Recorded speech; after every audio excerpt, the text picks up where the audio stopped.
पुण्यवंत व्हावे घेता सज्जनांची नावे, नेघे माझी वाचा तुटी महालाभ पुकासाठी।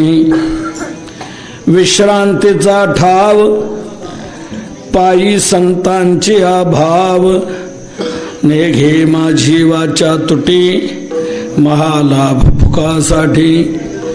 तुका म्हणे पापे जाते संतांची आ जपे, नेघे माझी वाचा तुटी महालाभ फुकासाठी। विठ्ठला विठ्ठला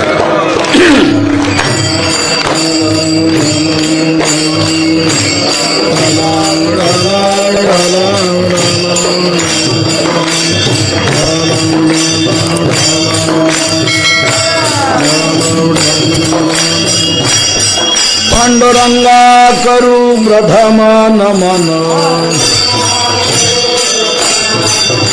पांडुरंगा करू प्रथम नमन।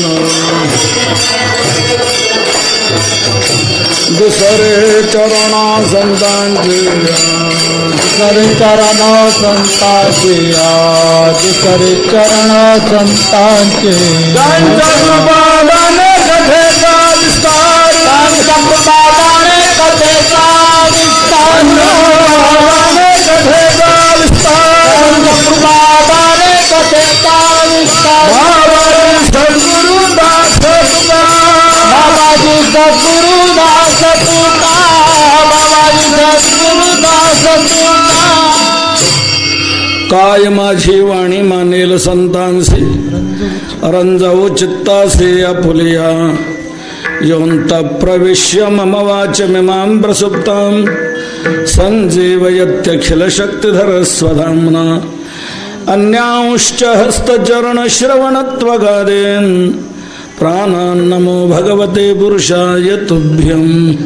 आत्मरूप गणेश स्मरण, सकळ विद्यांचे अधिकरण, तेच वंदू श्री चरण श्री गुरूंचे ते नमस्कारुणी। आता पुण्यवंत व्हावे घेता सज्जनांची नावे, नेघे माझी वाचा तुटी महालाभ फुकासाठी। आपल्या वारकरी संप्रदायामध्ये देवाचे जसे महोत्सव केले जातात तसे संतांचे महोत्सव केले जातात। त्या दृष्टीने मी पुढे यातला महत्त्वाचा भाग सांगणार आहे। महाराजांचं पुण्यस्मरण या ठिकाणी संपन्न होत असताना संतांचंच काय महत्त्व गावं म्हणून मी हा अभंग सेवेला घेतलेला आहे। संत हृदय सम्राट विश्ववंद्य जगद्गुरु तुकोबाराय या अभंगातून संतांच्याही नामचिंतनाचं साफल्य प्रगट करतायत। आपला वारकरी संप्रदाय हा समन्वयवादी आहे। सर्व बाजूने समन्वय साधलेला असा आपला वारकरी संप्रदाय। इतरत्र आपल्याला समन्वय दिसणार नाही। दोन तीन त्यातले टप्पे सांगतो। मुळात देवातूनच सुरुवात करूया। काही संप्रदाय देवाचं निर्गुण स्वरूप मानतात पण सगुण स्वरूप मानत नाहीत। कोणी सगुण मानतात पण निर्गुण मानत नाही। परंतु दोन्हीचाही समन्वय मानणारा संप्रदाय आपला वारकरी संप्रदाय। दोन्हीचंही ऐक्य मानणारा संप्रदाय आपला वारकरी संप्रदाय। ज्ञानोबाराज देवाला म्हणतात, देवा अरे तुला मी सगुण म्हणावं का निर्गुण म्हणावं? तुझा गुण म्हणू की निर्गुण रे, तुझा सगुण म्हणू की निर्गुण रे, सगुण म्हणू की निगुण रे तुझा सगुण म्हणो की निगुण रे तुझा सगुण निगुण एक गोविंदू रे सगुण निर्गुण गोविंदू रे हनुमाने ना हनुमाने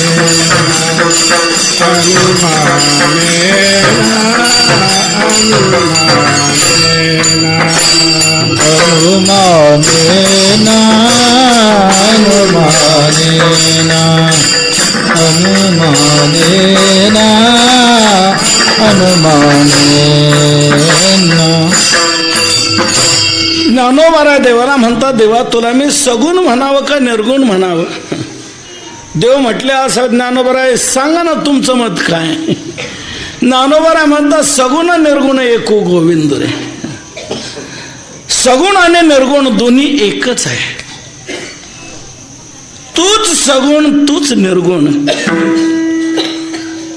हा समन्वय वारकरी संप्रदायामध्ये आहे. टिपऱ्या दोन आहेत पण नाद मात्र एकच आहे. दोन्ही टिपरी एकच नाद. सगुण निर्गुण नाही भेद रे. सगुणाने निर्गुणामध्ये भेद नाही, दोन्ही एकच आहे. बाप रखुमा देवरू सगुण निर्गुण रूप विटेवरी दाविली खूण. सगुण निर्गुण तुझं म्हणे वेद, तुका म्हणे भेद नाही नामी. दोन्हीचं ऐक्य मानणार आपला हा वारकरी संप्रदाय. पुढे चला. तोच देव कार्यपरत्व ज्या वेळेला वेगवेगळे रूप धारण करतो, त्या वेगवेगळ्या रूपात देखील एकत्व मानणारा संप्रदाय वारकरी संप्रदाय.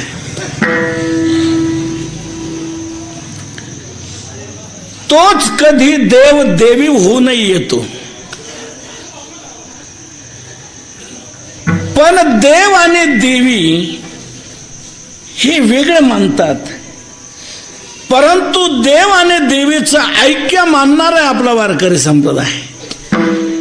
देवो देवी मीच पाय. देव ही मीच आणि देवी ही मीच. महिषासुराचं मर्दन ज्या वेळेला करायचं होतं,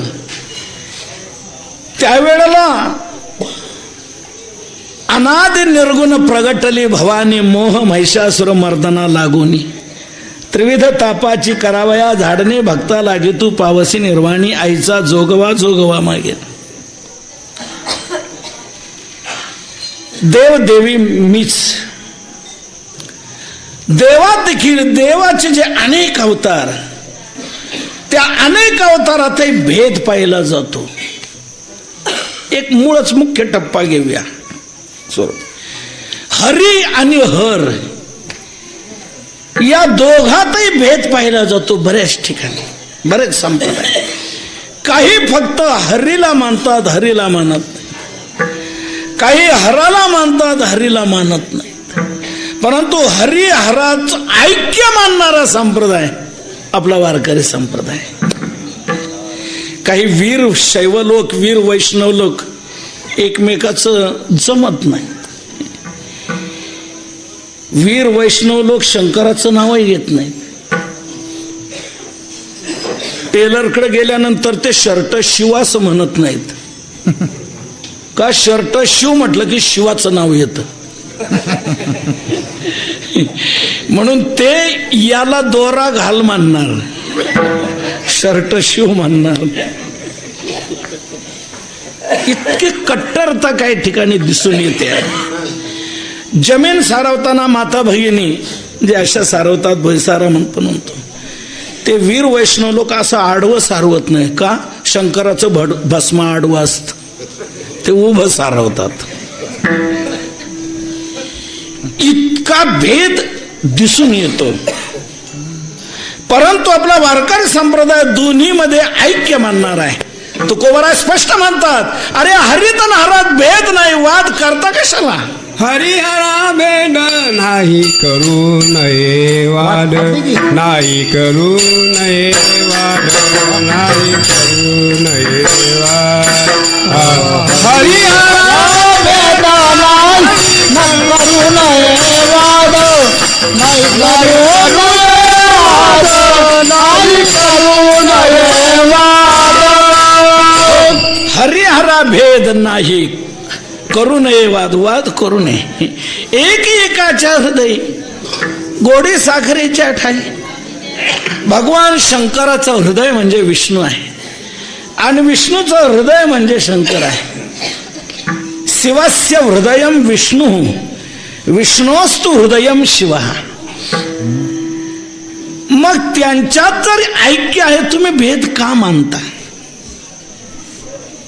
भेद मानणाऱ्याला काय फरक वाटतो असा? हरी या नावात वेलांटी आहे आणि हर या नावात वेलांटी नाही एवढाच प्रश्न आहे ना. भेद काशी नाड एक वेलांटी चाड. तुकोबारा म्हणतात एक आहे भेद मानू नका. आता हा माझा हात कोणता आहे? उजवा. हा डावा. पण दोन्ही माझेच ना. उजवे वाम भाग. तो का म्हणे एकच अंग माझेच आहे दोन्ही. तसं शंकर आणि विष्णू दोन्ही एकच आहेत, भेद नाही. ते दोघे एकमेकावर किती प्रेम करतायत. दोघांचं एकमेकाविषयी किती प्रेम आहे.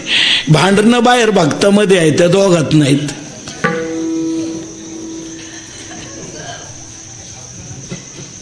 एकमेकावर फार प्रेम करतात. भगवान शंकर सारखं राम नाम चिंतन करतायत आणि रामप्रभू भगवान शंकराची पूजा करतायत. भजन करी महादेवा भजन करी महादेवा भजन करी महादेवा भजन करी महादेवा राम पूजी सदाशिव राम पूजी सदाशिव भजन करी महादेवा भजन करी महादेवा राम पूजी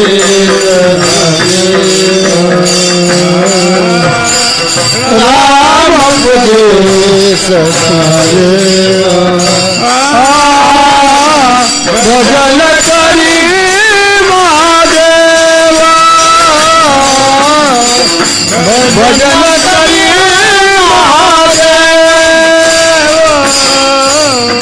भजन करी महादेव. महादेव भजन करे. आत्मा जो शिवाचा राम जप. शंकर नित्य राम नाम चिंतन करतायत. हरी हरी हरी मंत्र हा शिवाचा. नित्य राम नाम चिंतन ते करतायत. आणि राम काय करतायत? राम पूजी सदाशिव. राम सदाशिवाची पूजा करतायत, सदाशिवाचं पूजन करतायत. दोघे एकमेकाविषयी किती जिव्हाळा ठेवून आहेत. तुम्ही भेद का मानता? रामप्रभूंनी लंकेवर स्वारी करताना रामेश्वराची स्थापना केली. नाव काय दिलं? रामेश्वर. रामेश्वर नाव दिल्यानंतर लोकांना जर घोटाळा वाटू लागला त्या नावात. रामेश्वर नाम म्हणजे नेमकं काय? रामेश्वर नावाचा अर्थ काय? म्हणे आपण रामप्रभूंनाच विचार. प्रभू रामेश्वर नाव दिलं, या रामेश्वर नावाचा अर्थ काय? रामप्रभूंनी सांगितलं याचा स्पष्ट सरळ अर्थ आहे रामस्य ईश्वर रामेश्वर. रामाचा जो ईश्वर तो रामेश्वर. माझं ईश्वर येते, माझे देव येते, माझं आराध्य दैवत आहे. रामप्रभूने रामेश्वर नामाचा असा अर्थ सांगितला. काही लगेच शंकराकडे गेले आणि शंकराम लागले, शंभो रामेश्वर नाव दिलं, या रामेश्वर नामाचा अर्थ काय? भगवान शंकराने सांगितलं, राम हाच आहे ईश्वर ज्याचा, तो रामेश्वर. विठ्ठला विठ्ठला विठला विठला समास बदलला. रामप्रभूंनी षष्टी तत्पुरुष समास केला, रामस्य ईश्वरा रामेश्वरा, आणि शंकराने रामश्चासो ईश्वरा यस्य, राम हाच आहे ईश्वर ज्याचा, तो रामेश्वर. दोघं एकमेकात ऐक्य मानतायत, आपण भेद का करता? म्हणून आपल्या वारकरी संप्रदायामध्ये जसं विष्णूचं एकादशी व्रत आपण करतो, तसंच शिवरात्री आपण करतो, तसंच सोमवारही आपण करतो. तुकोबाराने तर स्पष्ट भाषा वापरली, एकादशी आणि सोमवार जे व्रत लोक करत नाहीत त्यांना कोणती गती होईल कोणास ठाऊक. एकादशी व्रत सोमवार न करीती कोण त्यांची गती होईल नेनो. दोन्हीचं ऐक्य मानणार आपला वारकरी संप्रदाय, समन्वय. वारकरी संप्रदायामध्ये सर्व समन्वय मानलेला आहे. तसंच शिवाचा एक टप्पा सांगतो, देव आणि संत या दोन्हीतही काही भिन्नता मानताय, परंतु दोन्हीचं ऐक्य मानणारा, समन्वय मानणारा संप्रदाय आपला वारकरी संप्रदाय. तुकोबाराय म्हणतात, देव आणि संत भिन्न नाही, वेगळे नाही. नामभेद आहे पण अंतर्गत भेद नाही. देव स्वतः म्हणतात, तेवी आम्हा तया परस्परे, बाहेर नामाचीच अंतरे, वाचून अंतुवट वस्तू विचारे, मी ते चित्ते. देव आणि संत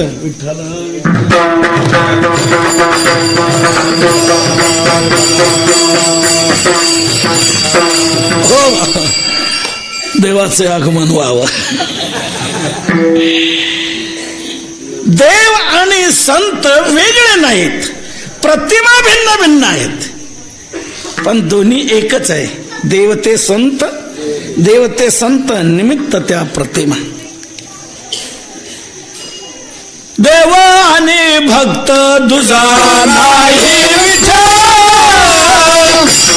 देव आणि भक्त दुजा नाही विठ्ठल, देव आणि भक्त तुझा नाही विचार, देव आणि भक्त तुझा नाही विचार. धन्य पुण्य रूप कैसा झाला संसार, देव आणि भक्त तुझा नाही विचार.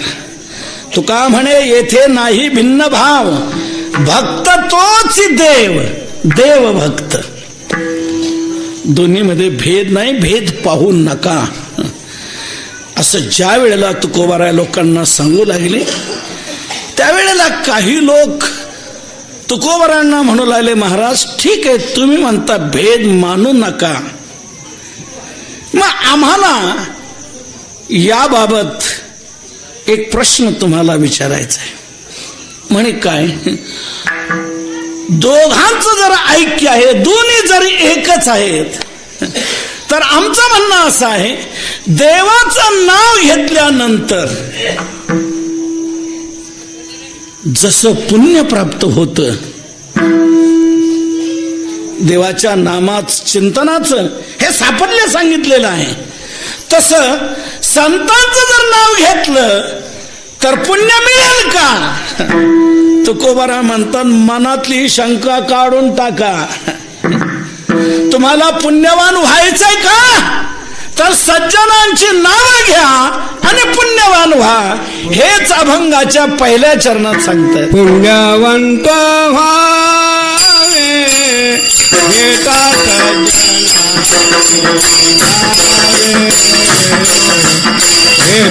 सज्जनाची नावे घेता सज्जनाची पुण्यवंता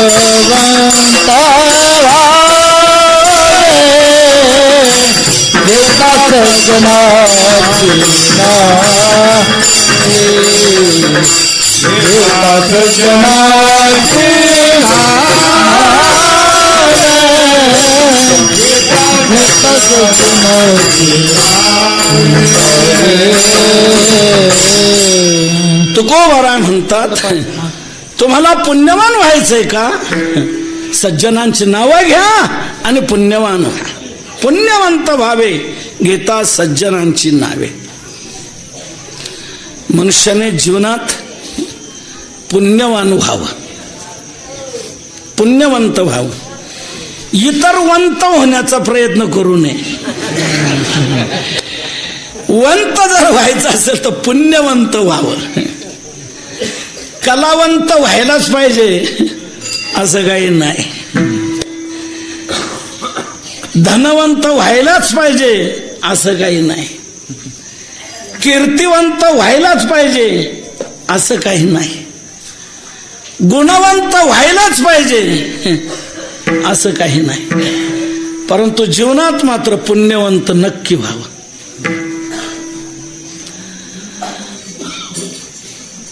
धनवंत होण्यात काही वेळेला धनाचा योग्य विनियोग जर नाही करता आलं तर तेच धन अनर्थाला कारणीभूत होत असत. म्हणून धनवंत व्हायलाच पाहिजे आणि धनवंत होण्यात जीवनाची सफलता आहे असं मात्र मुळीच नाही.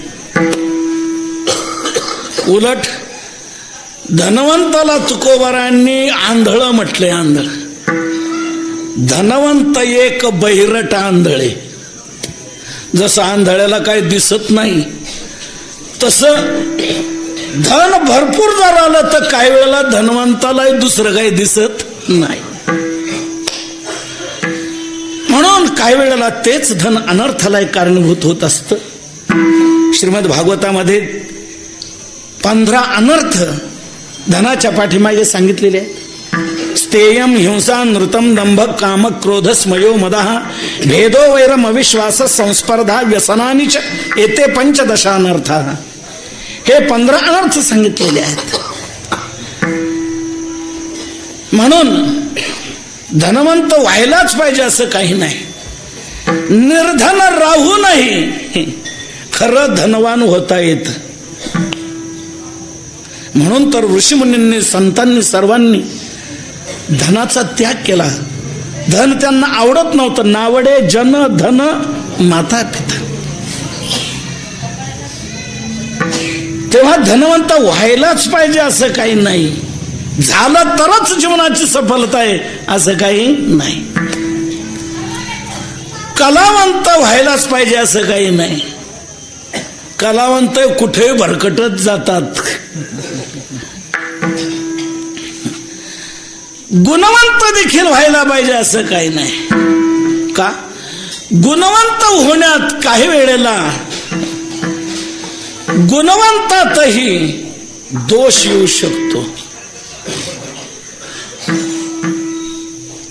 त्या गुणवंताचं गुणदोषाकडेच लक्ष असतं.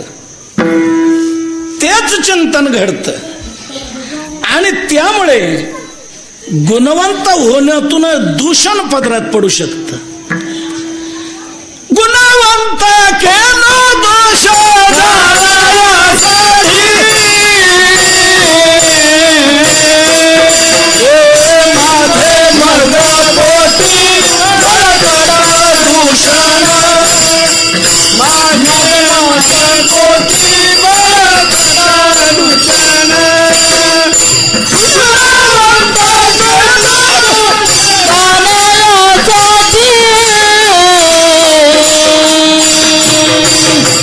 मागे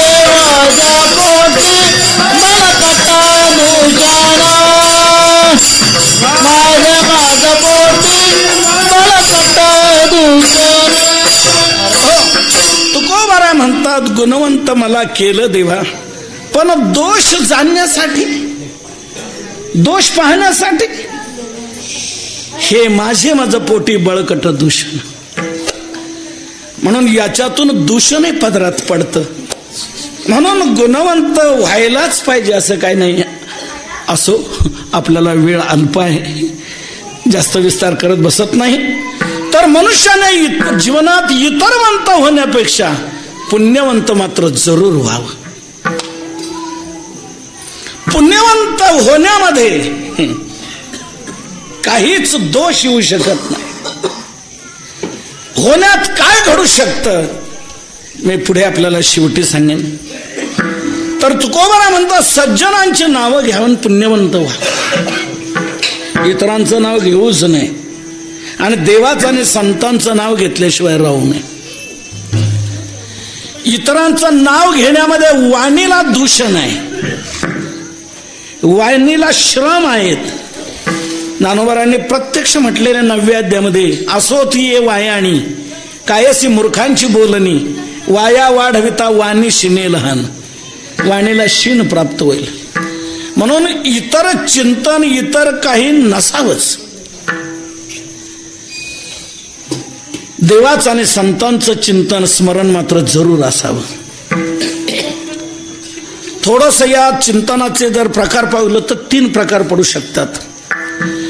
काही चिंतन निष्फल आहेत, काही चिंतन दुष्फल आहेत, आणि एकच चिंतन असं आहे देवाचं आणि संतांचं की ते जीवनात सफलता प्राप्त करून येणार. काही चिंतन निष्फल, काही चिंतन दुष्फल, काही चिंतन सफल. काही चिंतन निष्फल. निष्फल म्हणजे त्याचं चांगलंही फळ नाही आणि वाईटही फळ नाही. निष्फल. त्या चिंतनातून ना चांगलं ना वाईट. घरात सांगितलं, मला निमंत्रण आहे, मी जेवायला जाणार आहे, माझा स्वयंपाक करू नका, तुमच्या पुरता करा तुम्ही. हा गेला, पण तिकडे मध्ये अडथळा निर्माण झाला, पोहोचू शकला नाही, तिथला सगळा कार्यक्रम उरकला होता. हा परत फिरून आला. घरात आला, पाहतो काय आहे का, म्हणे काय नाही. म्हणजे तुम्ही तर सांगितलं होतं जेवायला, मी निमंत्रण तिकडे चाललो, तू काय केलं नाही. केलं होतं, मग माझ्या पुरतच केलं, खाल्लं सर्व. आता भांडे घासून झाले सर्व. आणि आवर भूक लागली, तिकडे काय जमलं नाही लवकर, आणि करते लगेच. पाहत होतं गॅसही संपलेला होता, पिठही दळलेलं संपलेलं होतं. जी जी उपलब्ध सामुग्री ती सर्व संपलेली. त्यामुळे एक एक करण्यात बराच वेळ गेलेला. हा बसलाय सारखी तळमळ, कधी व्हायचं जेवण, कधी व्हायचं जेवण, कधी व्हायची भाकरी, कधी व्हायची डाळ, कधी व्हायची भाजी. सारखं मधून झालं की नाही, कुठपर्यंत आलं, सारखं चिंतन याचं चाललंय. आता हा जे चिंतन करतो आहे, ह्या चिंतनातून काय पदरात पडणार. या चिंतनातून पुण्यही नाही आणि या चिंतनातून पापही नाही. विठ्ठला विठ्ठला. हो, हे चिंतन निष्फल आहे, पण काही चिंतन मात्र दुष्फल असतात. त्या चिंतनातून वाईट फल पदरात पडत. मला सांगा, पतिव्रतेला पतीशिवाय अन्य पुरुषाचं चिंतन व्हावं का? नाही. ते चिंतन जर झालं तर फार मोठी हानी आहे.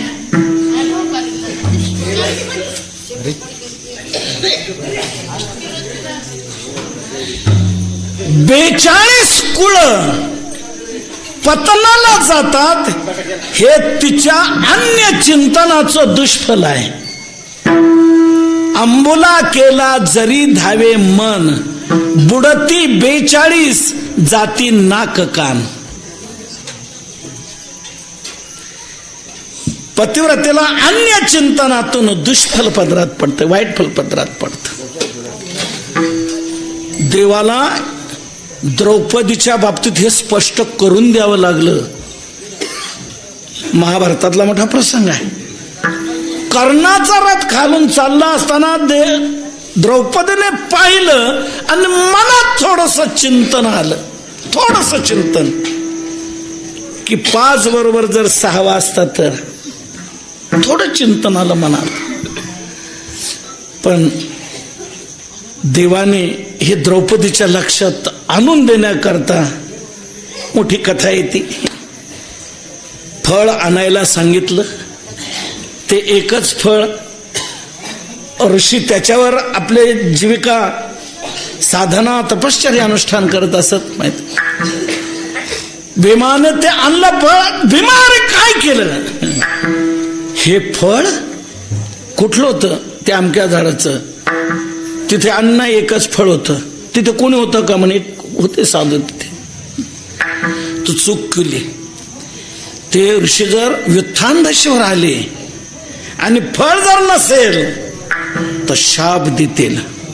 एक करा, जाऊन ते फळ देठाला लावून टाका. सर्वांना घेऊन तिथे भगवान गेले आणि सांगितलं आपापलं पुण्य समर्पित करा आणि लावा. प्रत्येकाने आपलं पुण्य समर्पण करत करत करत ते 2-2 फूट वर चढायचं. आता 2च फूट राहिलं देठाला लागायला. द्रौपदी चाल तू. द्रौपदीने आपलं पुण्य समर्पित केलं पण ते वर लागलं नाही, उलट खाली पडलं. भगवान म्हणतात द्रौपदी काय नेमकं काय? काहीतरी गालबोट निर्माण झालं. म्हणे देवा काही नाही, मनात तरी काही आलं असेल चिंतन. देवा म्हणे एक आलं फक्त, एवढंस थोडस म्हणा.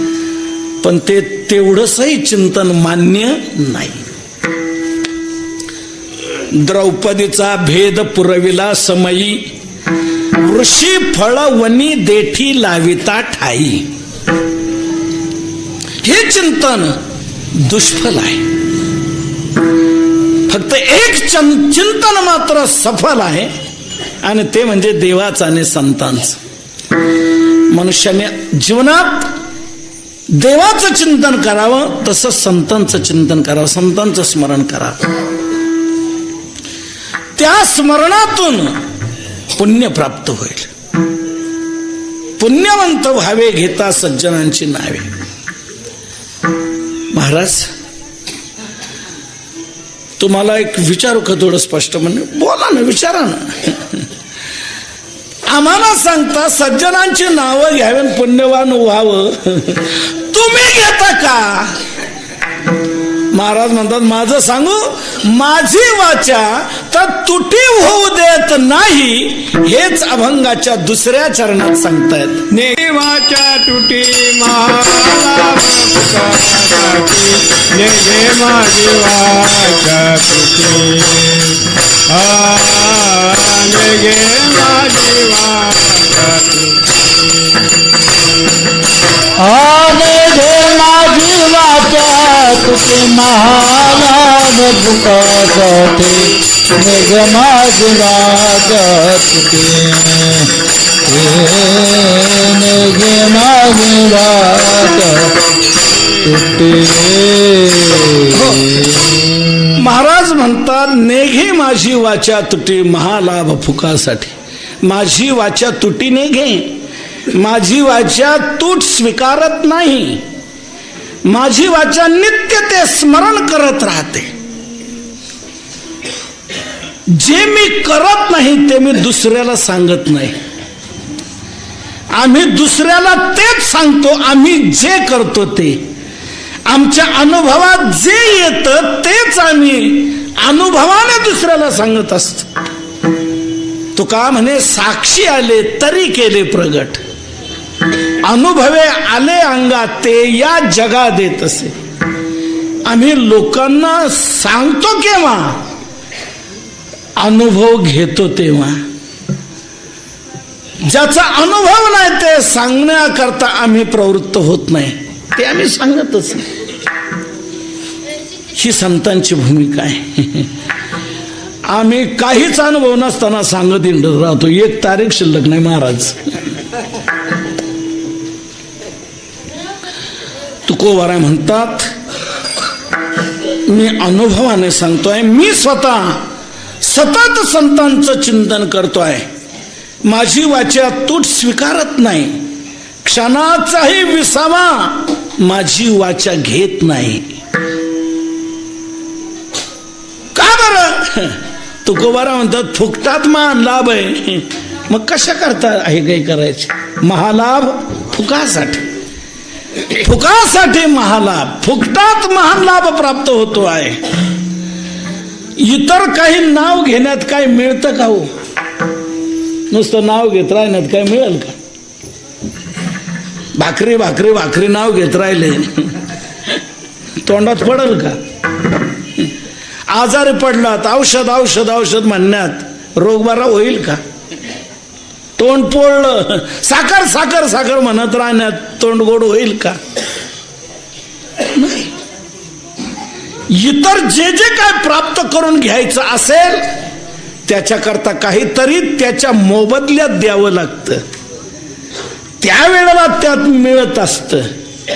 इथे मोबदला देण्याची काहीच गरज नाही. नुसतं स्मरण करत राहणं, चिंतन करत राहणं, त्याच्यात हा महान लाभ आहे. महालाभ फुकासाठी. म्हणजे असं काय महान लाभ तुमच्या पदरात पडला महाराज? महाराज म्हणतात, सांगू?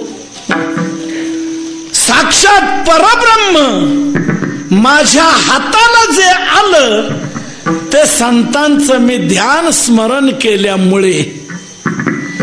तुका म्हणे संता ध्याता परब्रह्म आले हाता, परब्रह्म आले हाता, परब्रह्म आले हाता.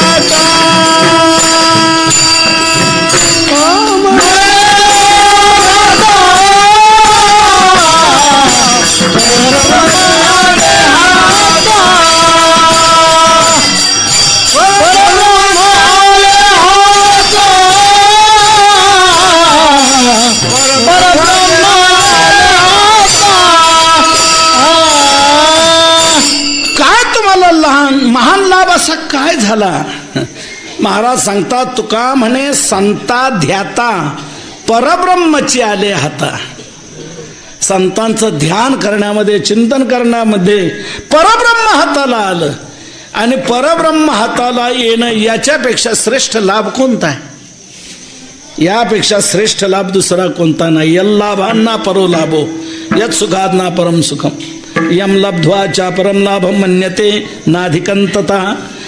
याच्यापेक्षा श्रेष्ठ लाभ दुसरा कोणता नाही. आणि असा महान लाभ नुसत्या चिंतनात मिळतो आहे.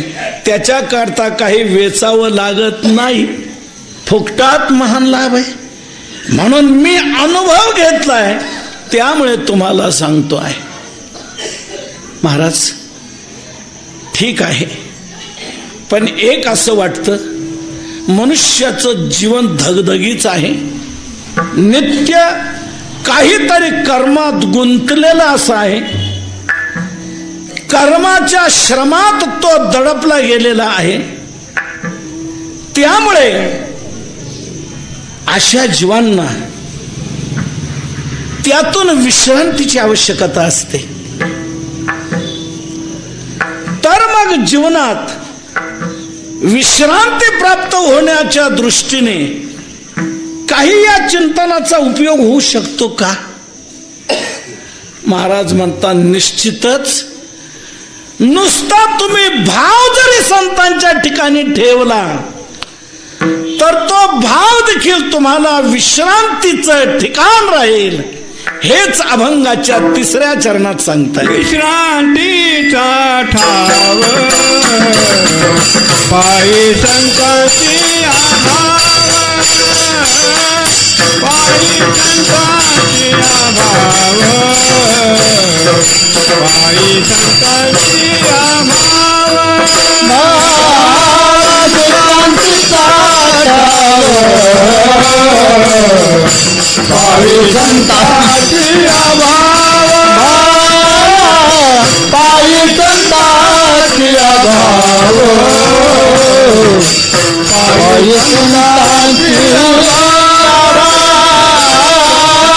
तुकोबाराय म्हणतात विश्रांतीचा ठाव पायी संतांची अभाव. संतांची या पायी भाव विश्रांतीचा ठाव. संतांच्या चरणी भाव असणं हे विश्रांतीचं एक ठिकाण आहे. जीवाला विश्रांतीची खरंच आवश्यकता असते. विश्रांती झाली का श्रम परिहार होतो आणि पुन्हा कुठलेही कार्य करण्याकरता तो तत्पर होतो, उत्साही होतो. आणि जोपर्यंत तो थकलेला आहे त्यावेळेला त्याला पुढे काही करण्याची इच्छा राहत नाही, मनोबल राहत नाही. दिवसभर थकून गेला आणि संध्याकाळी जर त्याला कोणी आलं, भाऊसाहेब आमचं, तो म्हणतो प्लीज आता काही बोलू नका, मी दिवसभर फार थकलेलो आहे, आता काय सांग नाही, थोडं काहीच तुम्ही बोलू नका, आता मला जेवणाची इच्छा नाही, मी असं झोपणार आहे म्हणतो. तुम्ही उद्या या सकाळी, काय असेल ते सांगा, उद्या या. विश्रांती का झाली, सकाळी तो आला की म्हणतो काय बोल, काय करायचं सांग, इकडचा डोंगर उचलायचा आणि इकडं ठेवायचा का, बोल काय करायचं. विश्रांती झाली का श्रम परिहार होतो आणि पुढे कर्तव्याची वाटचाल करण्याकरता जीव उत्साही होतो, तत्परतेने करू. म्हणून विश्रांतीची जीवनात आवश्यकता आहे. तर जीवाला विश्रांती संतांजवळ मिळू शकते, खरी विश्रांती, की त्यामुळे कायमचा श्रम परिहार होतो. तुकोबाराय म्हणतात विश्रांती ही संतांजवळ निश्चित आहे. तुम्हाला पाहिजे ना विश्रांती, जा, संत जिथे असतील तिथे जा.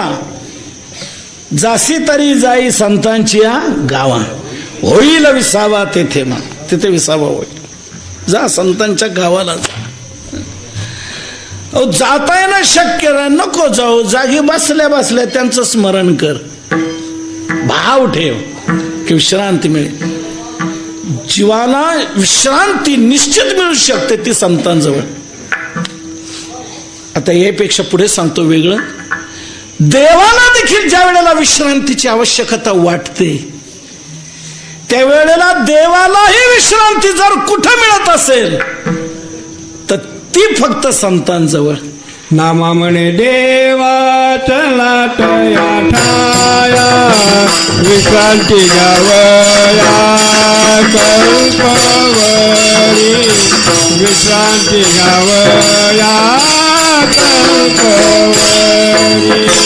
नामा म्हणे देवा चला तया ठाया, विश्रांती गावया कल्पवरी, विश्रांती गावया कल्पवरी.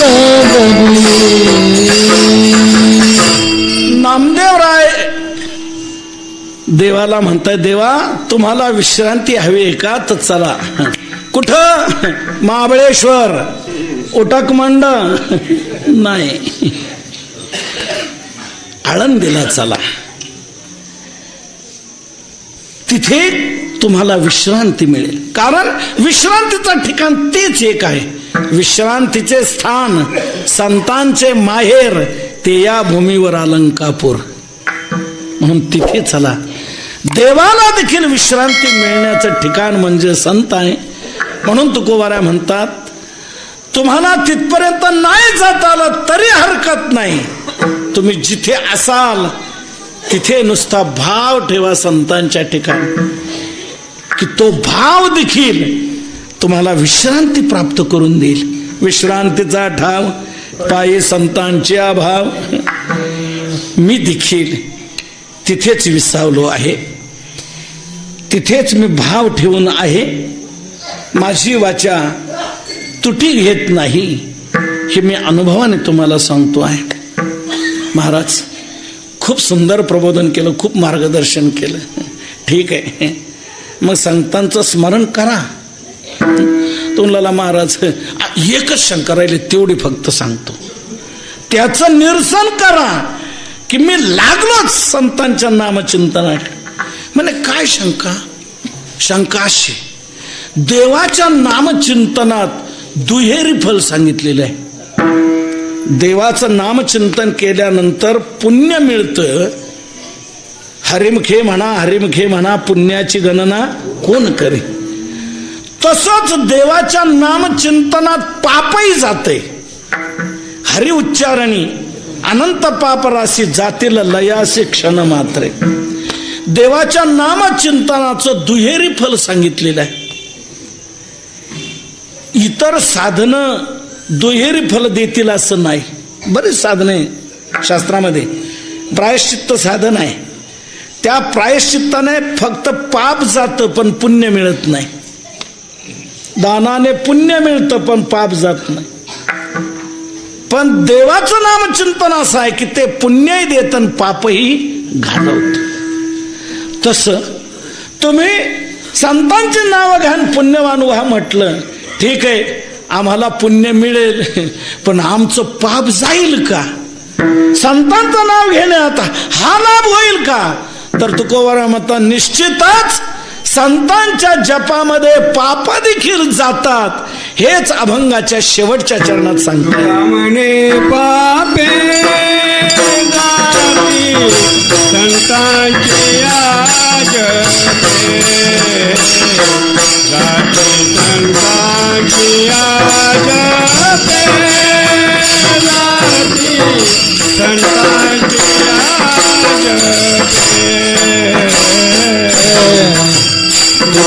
मने पापे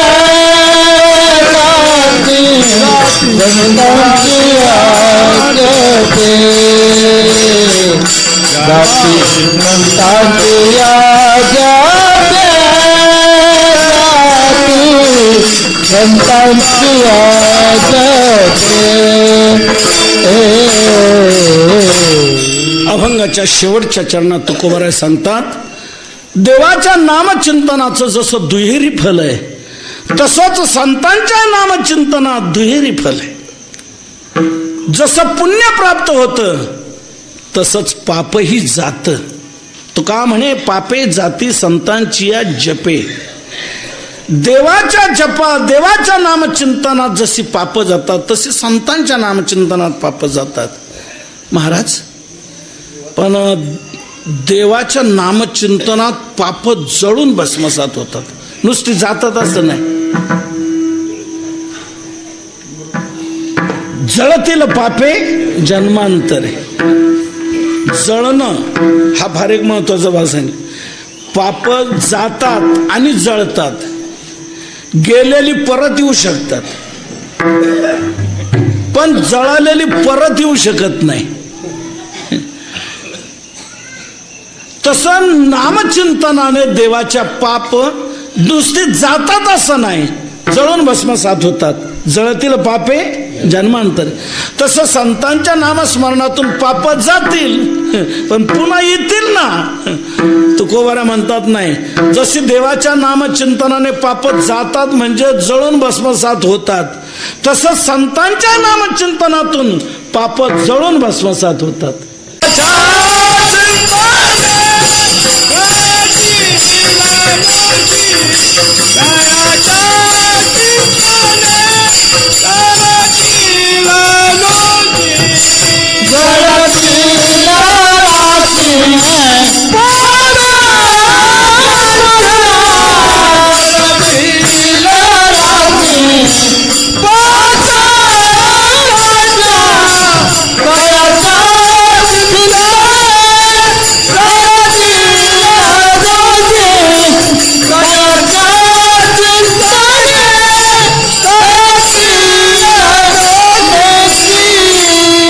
तुकोबाराय सांगतात, संतांच्या नामचिंतनाचं तसंच साफल्य आहे.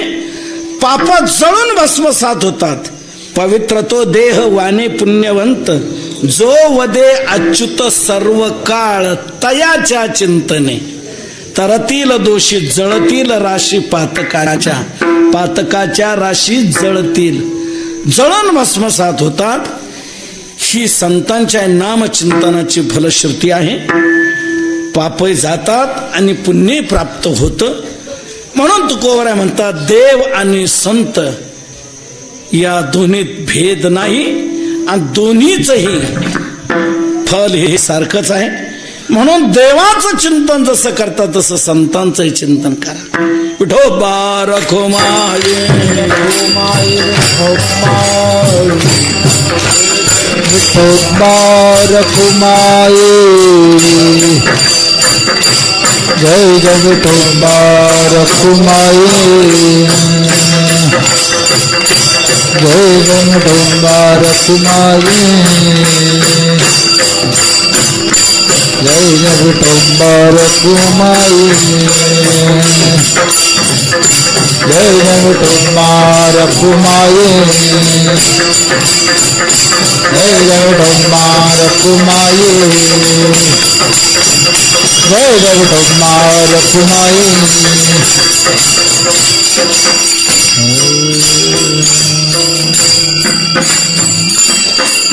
पुण्यवंत व्हावे घेता सज्जनांची नावे, निघे माझी वाचा तुटे महालाभ फुकासाठी. एकच मार्मिक भाव थोडा स्पष्ट करतो आणि सेवा संपवतो.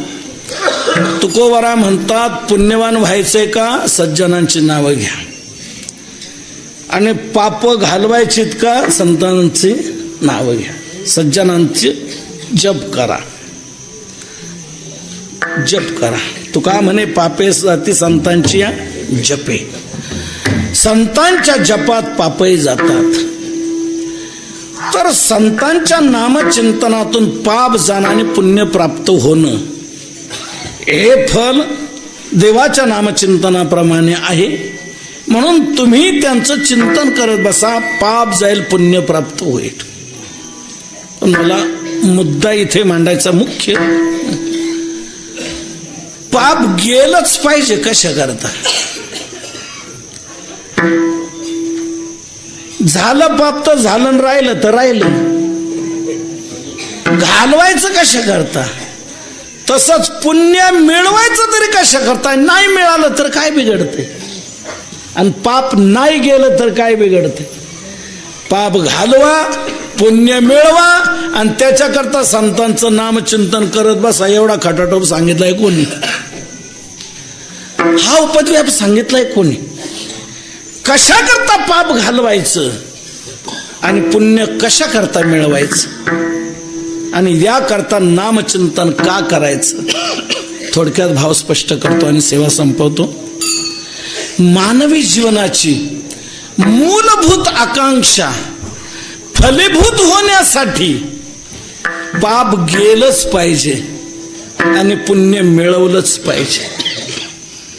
पाप गेल्याशिवाय पुण्य मिळवल्याशिवाय मानवाची मूलभूत आकांक्षा फलीभूत होत नाही.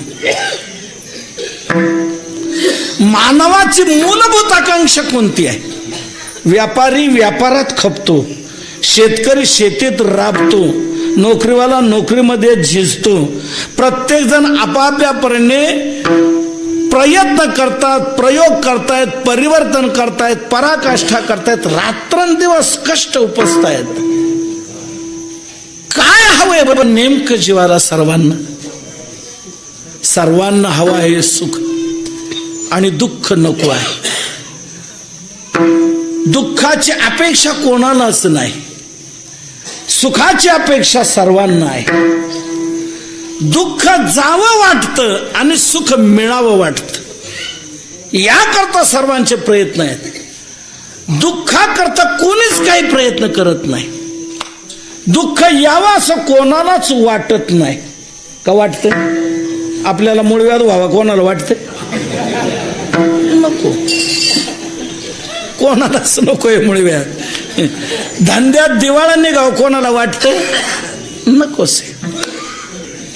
आपल्या द्राक्षाच्या बागेवर नेमका गाराचा पाऊस पडावा कोणाला वाटतं? द्राक्ष बागायतदार आहेत म्हणून. दुःख कोणालाच नको आहे, अनिष्ट कोणालाच नको आहे. ही मूलभूत आकांक्षा आहे.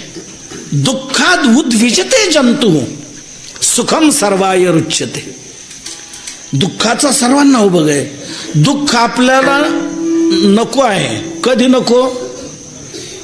कधीच नको, कधीच नकोय. काही काही गोष्टीची आपण कधी कधी अपेक्षा धरतो आणि कधी कधी नको म्हणतो. तीच गोष्ट बरं का, तीच वस्तू एका कालात तिची आपण अपेक्षा धरतो आणि दुसऱ्या कालात ती आपण नको म्हणतो.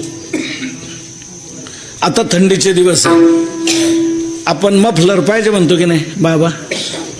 मफलर पाहिजे, स्वेटर पाहिजे, रग पाहिजे म्हणतो. उन्हाळ्यात स्वेटर पाहिजे, कशाला? मरायला अंगावरचं शर्ट सहन होत नाही म्हणतो.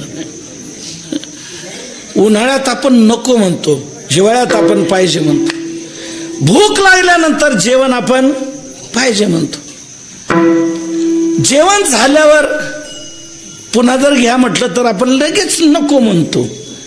ज्या अन्नाची तासापूर्वी आपण अपेक्षा धरतो तेच नको आपण म्हणतो. रात्री आपण प्रवासाला निघालो, बॅटरी पाहिजे म्हणतो. दिवसा प्रवासाला निघालो, बॅटरी नको म्हणतो. कशाला? बोजा. म्हणजे तीच वस्तू एका कालात पाहिजे म्हणतो, दुसऱ्या कालात ती नको म्हणतो. तसं मला सांगा, दुःख कधी पाहिजे आणि कधी नको? कधीच नकोय दुःख, कधीच नको.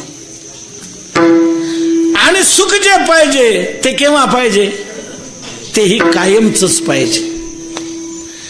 दुःख कधीच नको आणि सुख कायमच पाहिजे, ही सर्व जीवांची मूलभूत आकांक्षा आहे. परंतु या दृष्टीने प्रयत्न करूनही जीवाचं दुःख काही मिटत नाही आणि सुख काही मिळत नाही. तेव्हा अशा जीवांना संतांचे मार्गदर्शन आहे, प्रबोधन आहे. दुःख तुम्हाला घालवायचंय ना, तर बाबांना दुःख जाईल केव्हा याचा विचार करा. तुम्ही प्रयत्न करता तरी त्या प्रयत्नातून दुःख जात नाही. का जात नाही? लक्षात घ्या. दुःख कशाने येतंय हे पहिलं लक्षात घ्या. दुःख ज्याच्यामुळे येतंय ते घालवल्याशिवाय दुःख जाणार नाही. शास्त्रीय सिद्धांत एक कार्याच्या निवृत्ती करता कारणाच्या निवृत्तीची गरज आहे. कारण संपल्याशिवाय कार्य संपू शकत नाही. तसं दुःख येतंय कशामुळे हे पहिलं लक्षात घ्या. आणि ज्याच्यामुळे दुःख येतंय ते जोपर्यंत तुम्ही घालवत नाही तोपर्यंत तुमचं दुःख जाऊ शकणार नाही. दुःख येते कशामुळे? तर दुःखाला कारण आहे पाप.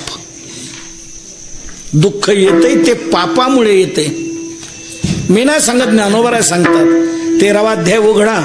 जीवाला दुःख भोगण्याची पाळी कधी येते? ज्ञानोबराय सांगतात, मग विधीची वाफ चुकवी, अन्यायाचे बी वाफवी, कुकर्माचा करवी राब जरी, तरी तयाच सारिखे असंभड पाप पिके, मग जन्म कोटी दुःखे भोगी जीव.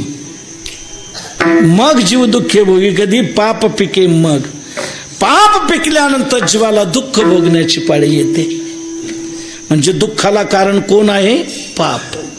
म्हणून जोपर्यंत तुम्ही पाप घालवत नाही तोपर्यंत तुमचं दुःख कधीच मिटू शकत नाही. पाप जोपर्यंत तोपर्यंत ते दुःख द्यायला येणारच. म्हणून तुम्ही बघा, ज्या ज्या वेळेला दुःखाचे प्रसंग आपल्या जीवनात येतात त्यावेळेला आपण काय कारण म्हणतो? बोलता बोलता देखील आपण हे स्पष्ट म्हणून जातो, का हो असं कसं काय झालं तुमचं? तो म्हणतो आता काय झालं तर अरे पण त्याला काय कारण असेल ना, काय तरी आपलं पूर्वजन्मीचं पाप म्हणतो ते भोगायला पाहिजे म्हणतो की नाही. म्हणजे आपल्याला जे दुःख येते आपण पूर्वी करून ठेवलेल्या पापामुळे येते, हे आपल्याला मान्य आहे, माहीत आहे. आणि पुराणांतरी सर्वत्र हे पुरावे आहेत की ज्यांच्या ज्यांच्या जीवनात असं पाप काही घडलं ते पाप त्यांना भोगावं लागलेलं आहे.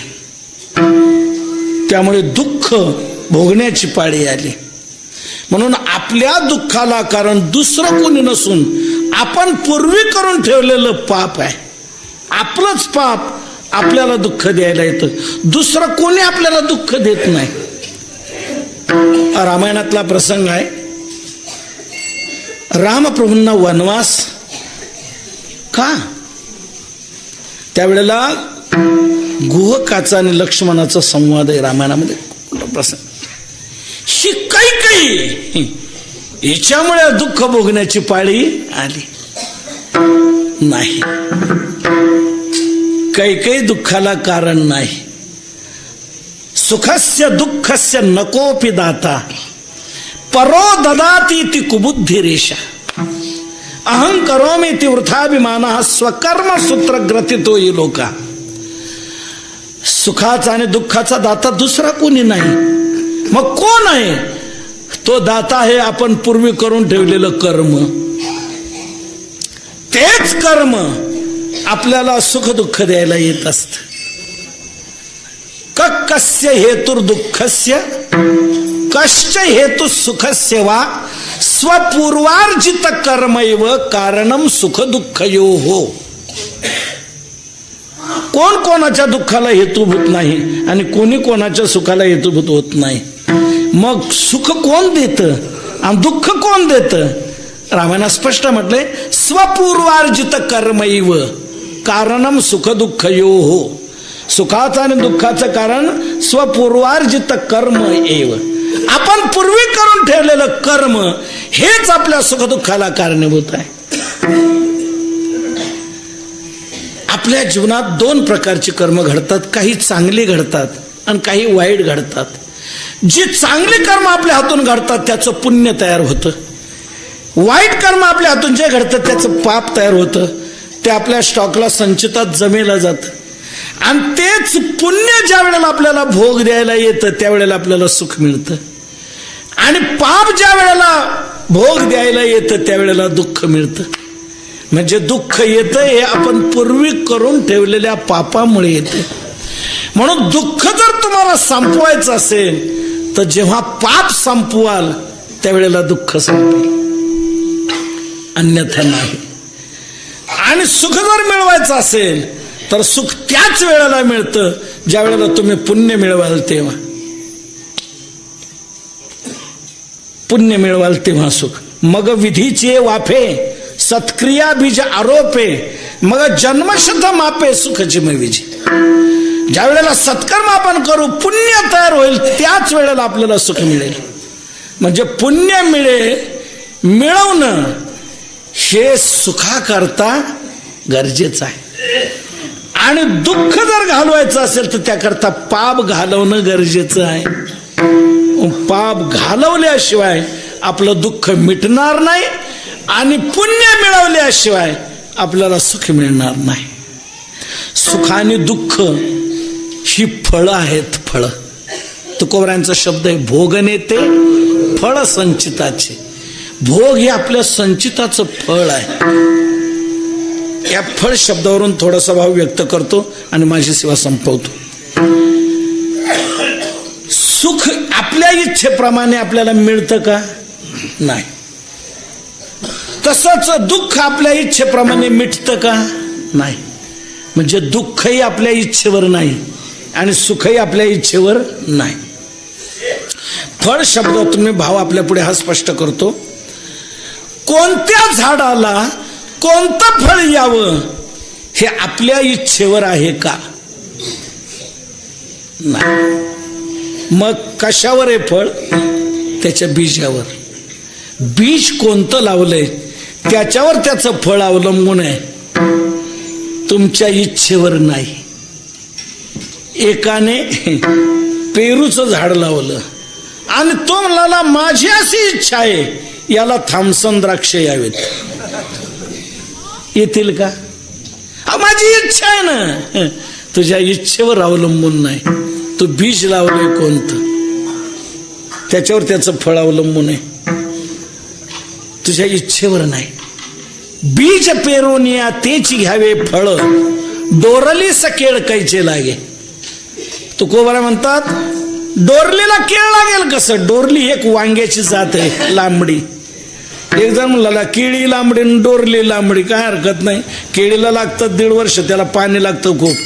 हे वांग काय 2 महिन्यात येतं म्हणे, आपण हेच लावू. त्याने ते वांग लावले जात डोरली. आणि तो म्हणाला माझी अशी इच्छा आहे याला केळी याव्यात. तुकोबारा म्हणतात भल्या ग्रहस्था लावले तू डोरली, ती वांग्याची जात लावली, त्याला केळी कशा येतील? बाबा जे बीज तुम्ही पेराल तेच फळ येईल. बीज पेरून या त्याची घ्यावे फळ. म्हणजे फळ हे आपल्या इच्छेवर नाही, त्याच्या बीजावर आहे. तसं सुखाने दुःख ही फळं आहेत, ही आपल्या इच्छेवर नाही, त्याच्या बीजावर आहे. आणि त्याचं बीज आहे पाप आणि पुण्य. म्हणून दुःख येऊ नये असं वाटतंय तर पाप होऊ देऊ नये. झालंय मग राहू देऊ नये. जर झालंच पाप तर ते घालवावं. ते ज्या वेळेला घालवाल त्यावेळेला दुःख मिटेल आणि सुख मिळावं असं वाटतंय तर पुण्य करा. पुण्य केलं की सुख सुख मिळाल्याशिवाय राहणार नाही. सुख हे पुण्याचं फळ आहे. म्हणून ज्या ज्या वेळेला काही चांगलं आपल्या जीवनात घडून येतं त्यावेळेला माणसं काय म्हणतात, काहीतरी पुण्य कामाला आली म्हणून तुमचे पाय आमच्या घराला लागले. काय पुण्य होती म्हणून पंढरपूरला येणं घडलं. काहीतरी पुण्य आहे, चांगलं काय घडलं की लगेच तिथे पुण्य आहे.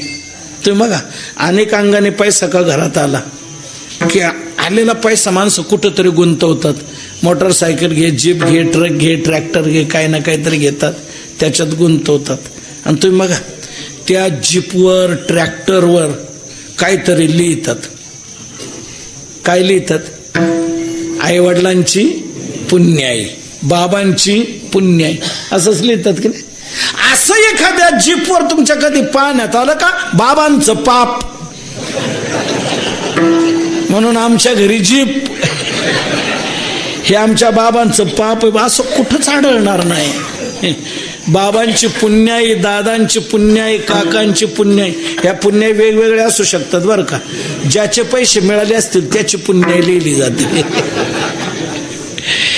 तर चांगलं काय घडतं ते पुण्यामुळे आणि वाईट काय जीवनात घडतं ते पापामुळे.